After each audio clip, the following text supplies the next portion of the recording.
Good morning, everyone. Good evening, good afternoon, wherever you are, and welcome to this week's Weekly Energy Boost. My name is Elisheva, and I am here this beautiful Monday morning with David.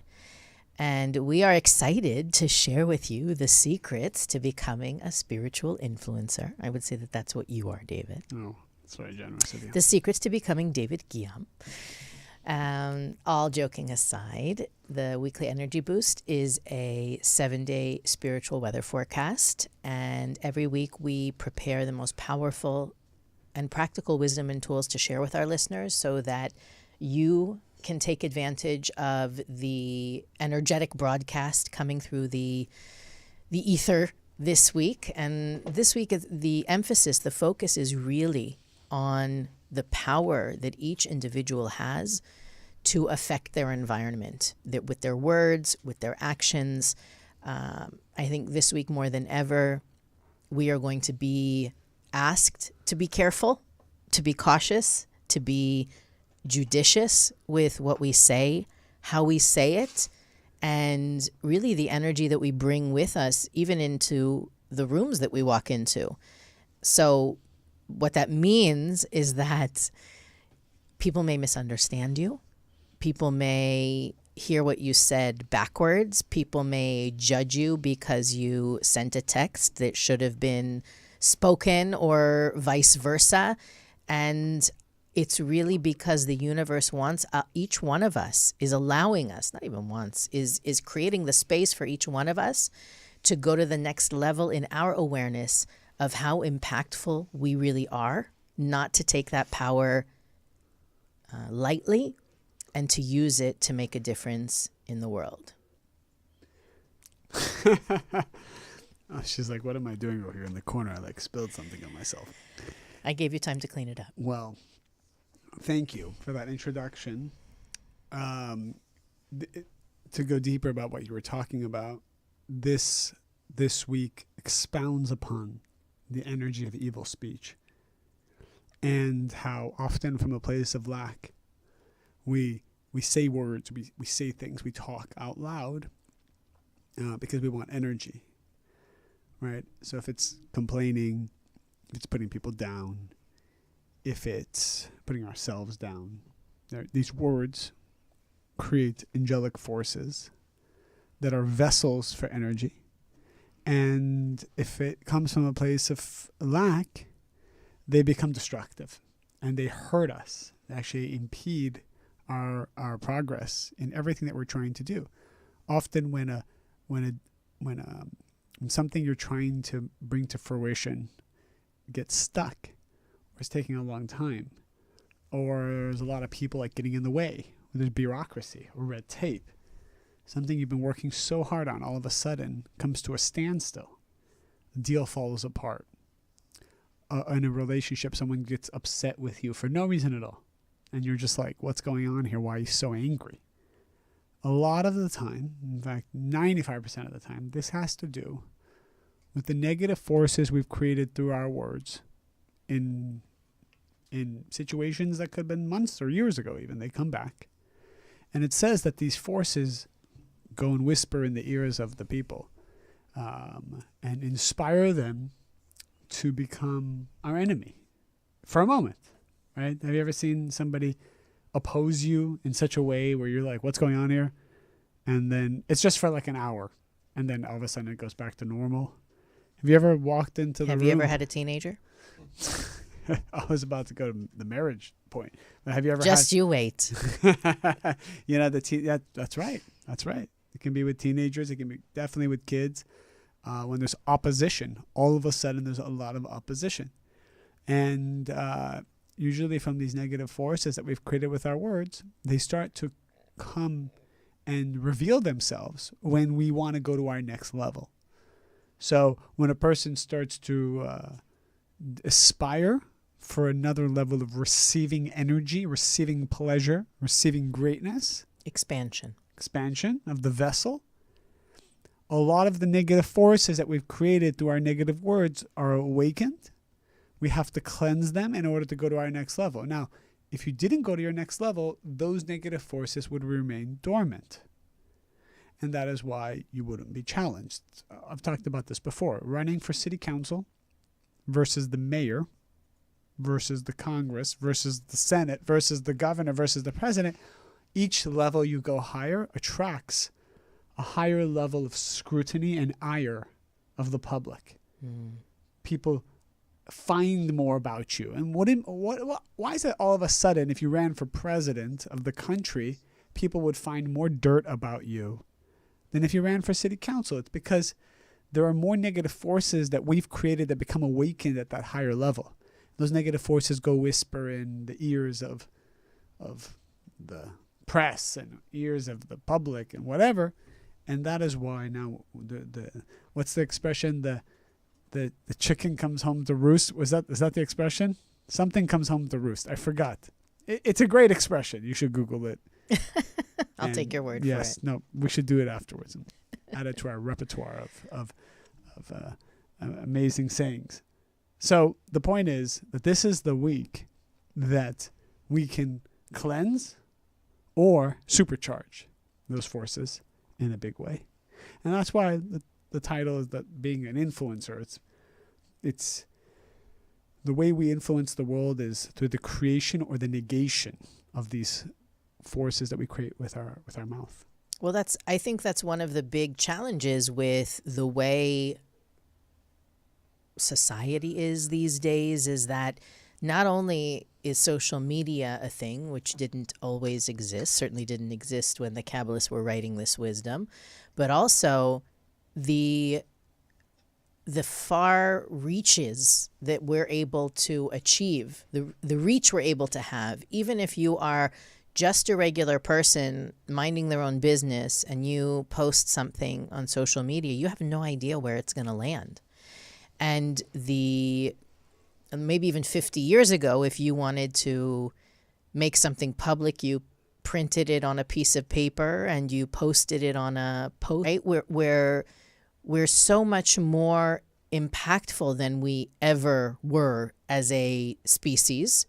Not only, as David was saying, with our words, but also with our actions, right? The science is proven with the butterfly effect, but on reaching the masses, when sometimes it's more impactful to have a conversation with one person, and what that one person does with it is so much more powerful than a million people glossing over whatever you shared in that 1 minute. And I think that that's one of the things that we need to ask ourselves this week as well, is wasting my words on the wrong people? Is the audience that I am maintaining the right audience for me? And I don't even mean my followers on social media. That's not even necessarily in your control. Or do you want to be busy with control? I've done workshops with people before where I've asked them, monitor yourself. And maybe this is a good assignment for everyone this week. Monitor yourself this week. Not only what you express verbally outside of yourself, but also your self-talk.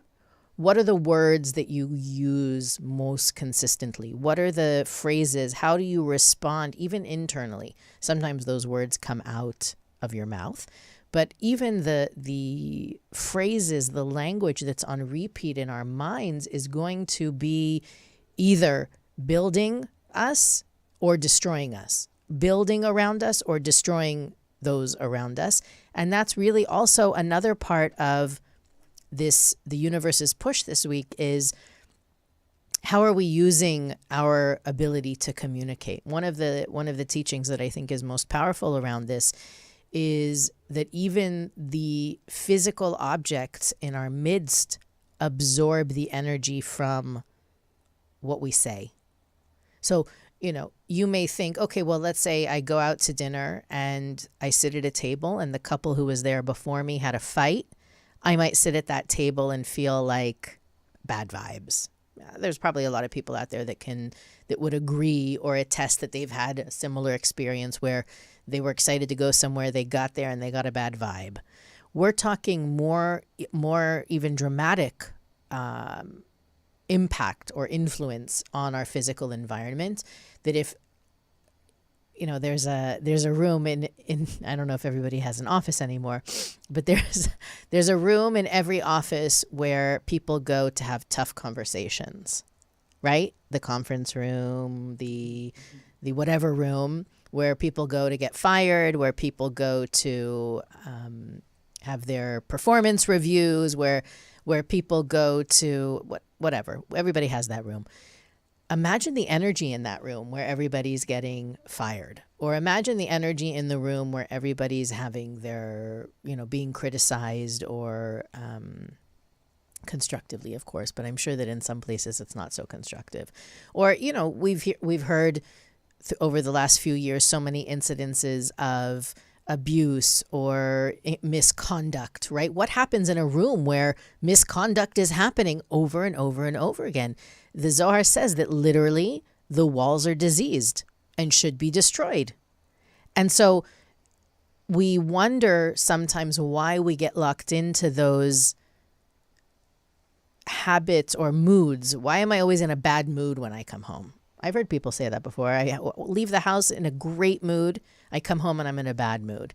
It may literally be the four walls that you sit in as your office all day long that have been for so many years absorbing that negativity. And maybe what I'm sharing is not the most practical wisdom, but the reality is, first of all, there are ways that you can cleanse that. It's not that there isn't technology or methodology to remove negative energy from a physical space. But the realization is, again, this is this week's energy. It's not my words. This is the wisdom of Kabbalah. We have no idea how powerful, how much we can influence and make a difference to our environment. And the universe wants us to ask ourselves this week, what are we doing or not doing that we should be doing? Poor David. No, it's okay. That's good.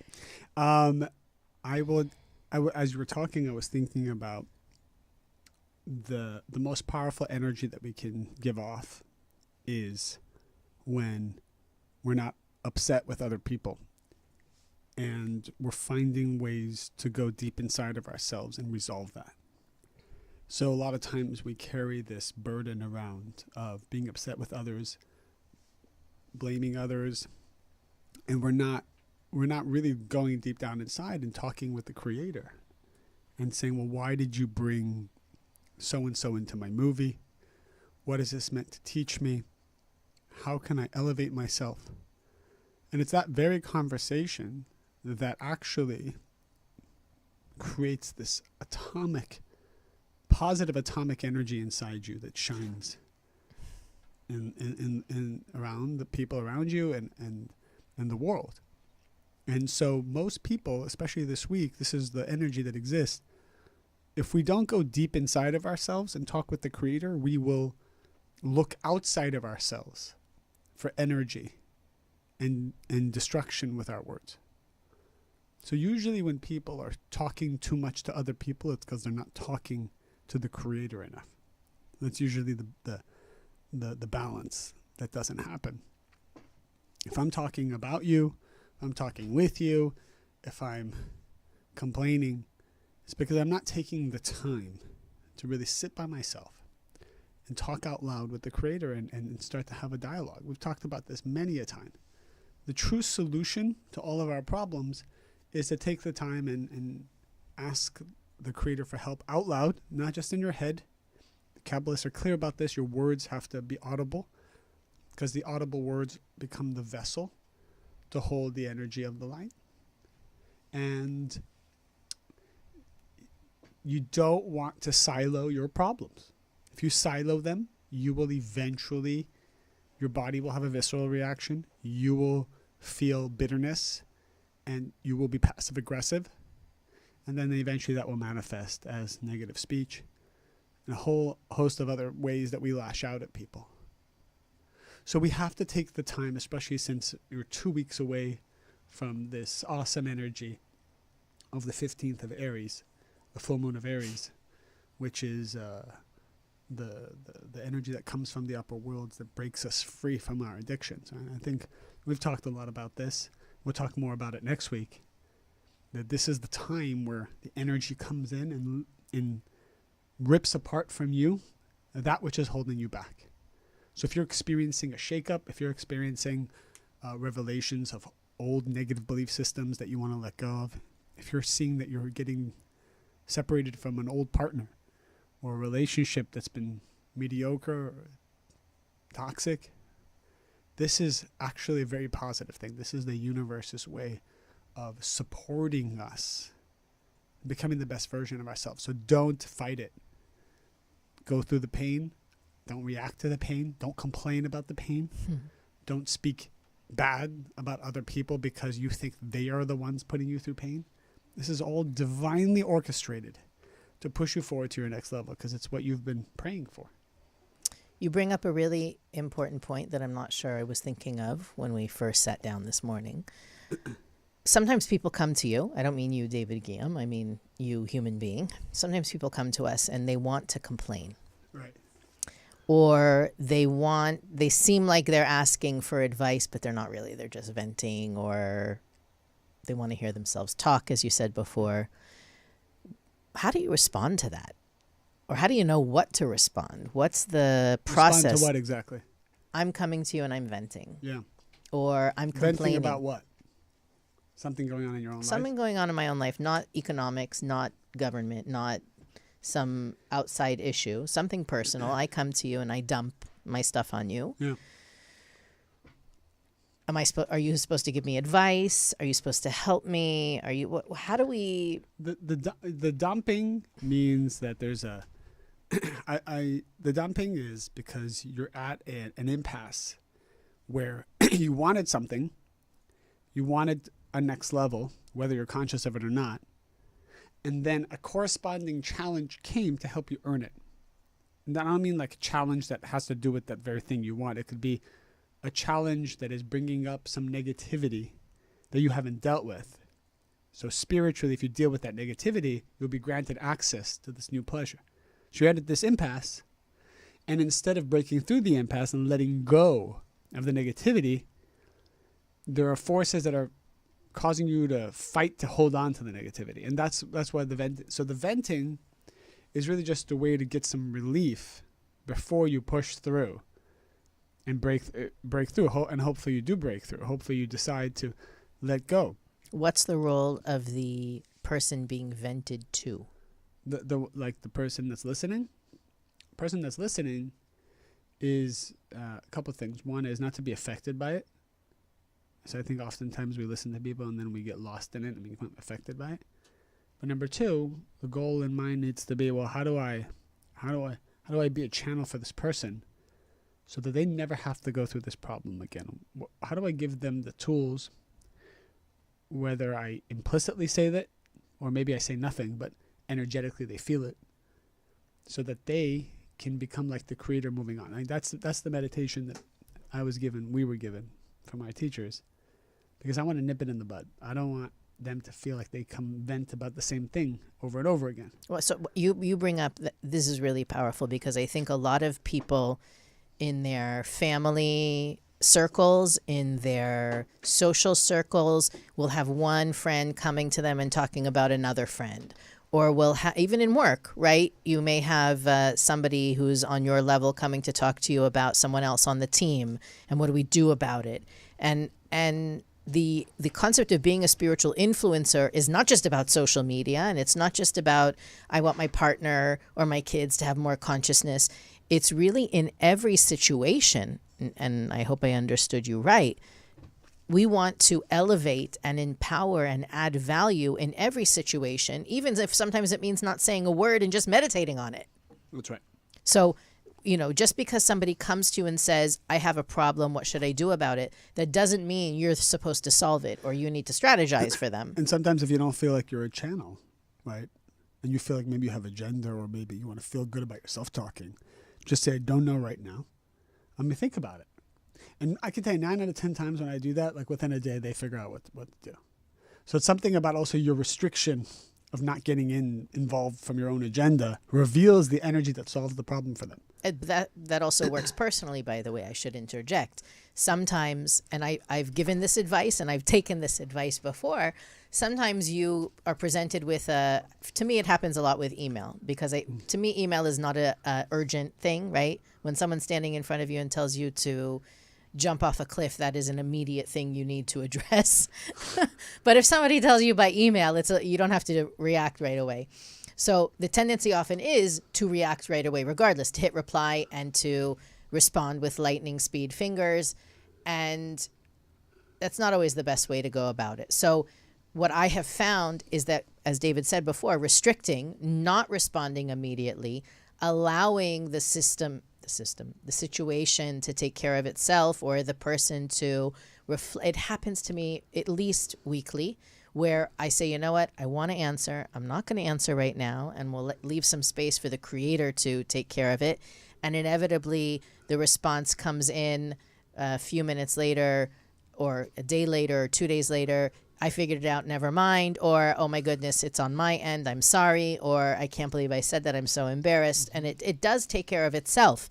I think that the level, what David was saying, being a channel, sometimes being a channel means knowing it's not the right time, or it doesn't need to be addressed, or it's going to work itself out. Channeling is not just intuiting the right words. Sometimes it's intuiting the silence, knowing that it's best to stay quiet right now, and realizing that sometimes my greatest strength or my greatest power is to send good thoughts.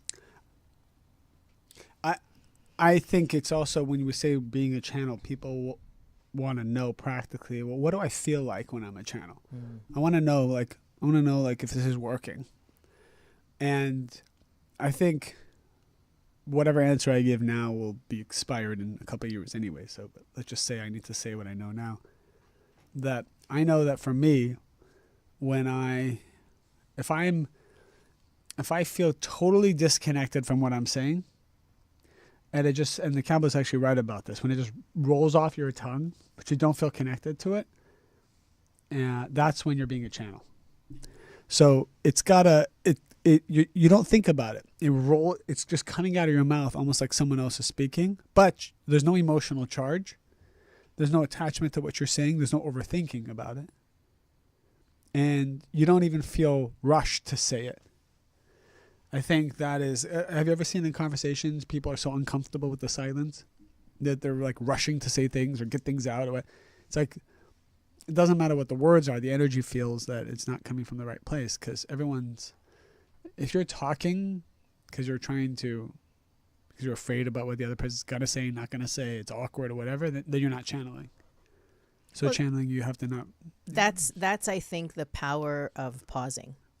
That if you're rushing, if you have to get in that last word, if you're uncomfortable with the silence, you're not pausing. And the Kabbalists basically pause 1,000,000 times a day, because it's in that pausing that you create the opportunity to feel, to be guided, to receive the download of the right words or the right advice or the wisdom to keep your mouth shut. But if you don't even pause, you can't choose. If you're not choosing by default, you're being controlled by, as David was saying, sometimes it's even just a force outside of yourself that's wreaking havoc. So we want to be especially mindful. It's also, we didn't really talk about this too much, but we're now in the month of Aries, right? Today, Monday, is the 3rd day of the month of Aries. And Aries is special on the Kabbalistic calendar because it's the beginning of the zodiac, right? It's the beginning of the energetic cycle of the signs. And every day in these first 12 days of the month of Aries controls another day of the year. So the first day of Aries controls the month of Aries, as does every first day of every month. The second day of Aries controls the month of Taurus. The third day of Aries controls the month of Gemini, and so on. So the challenge, it's so both ironic and beautiful at the same time. The challenge in this period to be so mindful, to be so cautious, to be so intentional, is that Aries are, first of all, they're the child of the zodiac. So they're the most impulsive, impetuous, reactive, reactionary. And it's also, Aries is controlled by the constellation of Aries is the ram. And we know that rams tend to butt their heads, not only with others, but with inanimate objects. And at the same time, the universe is asking us to be in this Zen state for at least the first 12 days, being mindful, following the guidance of the Kabbalists. And it's just so, that's why I said it's ironic and very powerful at the same time, because it's probably the hardest time of the year to inject that level of mindfulness and carefulness about what we say and how we say it and what we do. At the same time, if we're able to master that impulsivity, that reactiveness, reactionaryism, I don't know what it's called, we ensure for ourselves a far better year than we were headed toward without that mindfulness. So the Kabbalists really emphasize how important it is in these few days. It ends 9 days from now, so I guess it would probably be Wednesday of next week. But it's a very powerful time to rein it in and to take stock and to be aware that whatever's coming up for me is not only coming up for me, it's also an opportunity for me to be the best version of me that I can be, so that this, whatever thing I'm grappling with in this moment, doesn't affect me the entire month of Gemini or the entire month of Virgo or what have you. I love it. I knew you would. I love what you just said. All right, what's the wrap up takeaway for our audience? We said a couple things. Number one, we said that this is the week to either supercharge or cleanse a lot of the negative words that we've said that have created dormant negative forces. We learned that these negative forces will emerge gradually as we seek higher and higher levels of fulfillment, pleasure, expansion, as you said, expansion of the vessel. They start to come out, and what they do is often whisper in the ears of people around us and whisper negative words about us, and they causing people to oppose us, create opposition. So we can't blame the people. Remember, it's the negative forces that we created that are influencing the people. But this is the week that we can most cleanse it. We can meditate on that and be super conscious of it. So for every time you pause, you talked about pause, we both did. Every time you pause when you want to say something that is reactive, you're actually cleansing thousands, millions of these negative forces that we've created in the past, this week especially. This is also the next couple of weeks that are preparing us for the energy of what's called Passover. That is a universal cosmic force that has already begun to enter our lives to help us disconnect from anything that is unhealthy. So if we're experiencing loss, if we're experiencing a breakup, if we're experiencing a detangling of an energy that for a long time maybe deep down inside we knew we needed to get rid of, and now it's happening, or something's coming up to the surface, which means we need to deal with it. That's what the energy of Aries and Passover does. A couple of weeks before, it starts to cleanse us, and it's supporting us. It's not hurting us. Sit in the pain. Don't react to the pain. We talk about it in many different ways. It's important to feel the pain. Feeling the pain is how you get rid of the pain. I want to just share one quick story, just so that you know you make a difference. Not you, David, but our listeners. Okay. I mean, David, you also make a difference, obviously. We wouldn't be sitting here week after week if it wasn't making a difference. But it happened to me, and this goes back to one of the first things we talked about, whereas with social media, you can say something and a million people can see it, whether they like it or not is something else, but we're so hyper exposed these days. Years ago, in the Kabbalah Centre, one of my jobs in the evenings was standing at the front door and welcoming people and directing them, this is the class you're going to, go to classroom 3, this is your class, go to this room, and just giving just general warm feeling. And so I did that for a number of years, and then I moved and things changed and whatever. And about 12 years later, if I'm not mistaken, I was at an international event. We used to have these ginormous international events.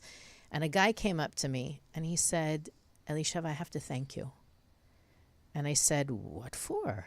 And he said, "If you hadn't been so kind to me all those years ago, if you hadn't remembered every week what was going on with me, my mom was in the hospital once and you kept checking about it, or you remembered when I told you what I had going on at work, you checked about it a couple weeks later. You always remember, you always thought about me, you always listened.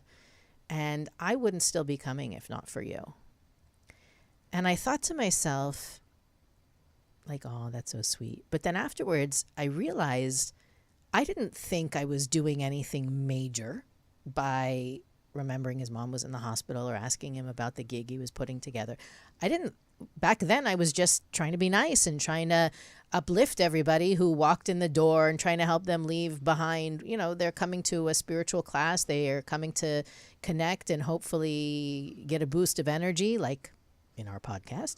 And I wasn't really worried about, is he going to still be here 12 years later coming to events or whatnot? And I'm sharing that just as an example because we don't always realize how far a kind word will go, or how much asking someone how they are and actually listening, I mean, the American thing of, you know, not listening to the answer. We can do away with that, especially in this week.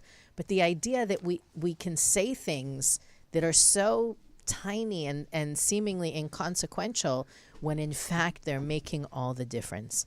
And hopefully we'll all go into the coming week realizing how much of a difference our words can make, both for good and for not so good.